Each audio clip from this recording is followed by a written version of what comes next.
Voici le jeune Burkinabé qui a décidé de quitter le Burkina jusqu'au Maroc à moto. Je dis bien à moto. Il s'est lancé un défi. Et sans mentir, nous, les Burkinabés, on aime les défis. Ne regardez pas le nom de la page, vous allez penser que je suis réellement un Guinéen en tant que tel. J'ai la nationalité burkinabé aussi. La famille, sans mentir, ce jeune fait la fierté du Burkina Faso. Il a déjà commencé son trajet.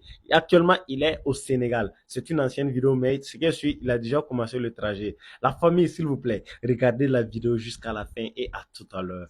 À tout à l'heure, la famille.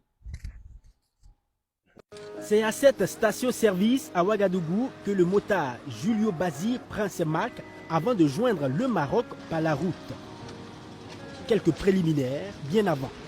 Moteur coupé, il faut approcher ce mastodonte de plus de 200 kg près de la pompe pour le plein du réservoir.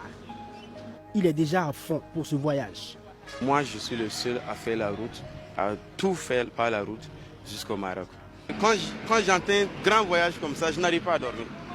Figurez-vous que j'ai dormi à 22h, au bout de 1h, je pensais qu'il était 7h. Je regarde, il est 1h du matin. Donc le sommeil était parti, tout simplement parce que l'excitation de débuter le voyage était là. Les derniers réglages se font. Et la R1200 GS Adventure est prête pour le road to Marrakech. Ouagadougou, Maroc, 12 000 km à parcourir. En partant du Burkina, c'est le Mali. Après le Mali, c'est le Sénégal. Après le Sénégal, c'est la Mauritanie.